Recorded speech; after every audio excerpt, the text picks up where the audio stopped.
సర్వతోముఖాభివృద్ధికి కేంద్రంలో బీసీ మంత్రిత్వ శాఖను ఏర్పాటు చేయాలని జాతీయ బీసీ సంక్షేమ సంఘం రాష్ట్ర అధ్యక్షులు లాకా వెంకటరావు యాదవ్ డిమాండ్ చేశారు.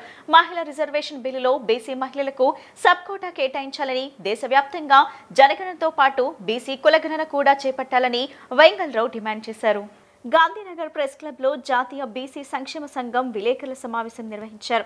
ఈ సమావేశానికి సంఘం రాష్ట్ర ఉపాధ్యక్షులు చప్పిడి కృష్ణమోహన్ ముదిరాజ్ సమన్వయకర్తగా వ్యవహరించారు. ఈ సందర్భంగా జాతీయ బీసీ సంక్షేమ సంఘం రాష్ట్ర అధ్యక్షులు లాకా వెంకటరావు యాదవ్ మాట్లాడుతూ, దేశానికి స్వాతంత్ర్యం సిద్ధించి 7.5 దశాబ్దాలు గడిచినా బీసీల జీవితాలలో చెప్పుకోదగిన మార్పు రాలేదని ఆవేదన వ్యక్తం చేశారు.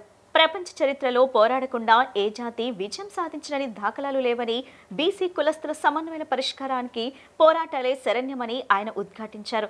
పక్క రాష్ట్రం తమిళనాడులో ప్రజలు ఐక్యంగా నిలిచి పోరాడబట్టే 69% రిజర్వేషన్లు సాధించడం సాధ్యమైందని వివరించారు. సిద్ధాంతం ప్రజలను ఆవహిస్తే అది భౌతిక శక్తిగా మారుతుందని, ఆ శక్తి ఉద్యమంగా మారితే దాన్ని ఆపటం ఎవరితరం కాదని చరిత్ర నిరూపించిందని వివరించారు.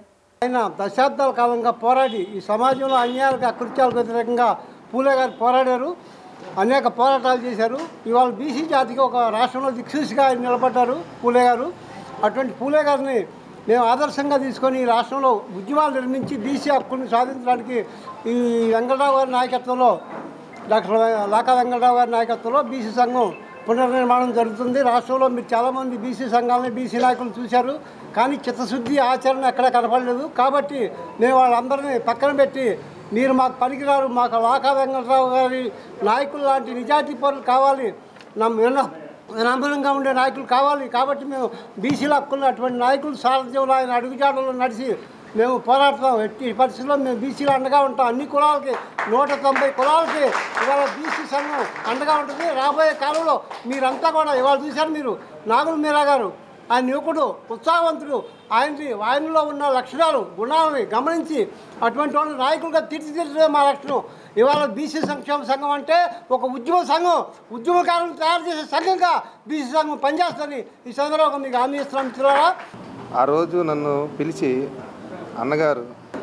మన అన్నగారు పిలిచి, తమ్ముడు మీరు ఈ బీసీ యూత్ వర్కింగ్ ప్రెసిడెంట్గా మీరు చేయాలని అడిగినప్పుడు, అన్న నా గురించి విని పిలిచి నాకు ఎంతో బాధ్యత పెడుతున్నారు కాబట్టి ఈ బాధ్యత నేను చేయగలనా అని నేను కొంత ఆలోచన చేశాను. మా తోటి కులస్తులైన బీసీ దూదేకుల నాయకుల్ని సంప్రదించినప్పుడు వాళ్ళు, అన్న మనకు వచ్చిన అవకాశాన్ని మనం ప్రతి దాంట్లో ఏదైనా మనంతు సాయంగా మనం నిలబడదాం అని మా సహోదరులు అందరూ నాకు చాలా ధైర్యం చెప్పారు. నాకు ధైర్యం చెప్పడమే కాదు, ఆ రోజు నుంచి ఈ రోజు వరకు కూడా నాతో ప్రతి ఒక్కరు నడిచారు. ఈరోజు ఇక్కడికి వచ్చిన బీసీ నాయకులు ప్రతి ఒక్కరికి నా హృదయపూర్వక వందనాలు.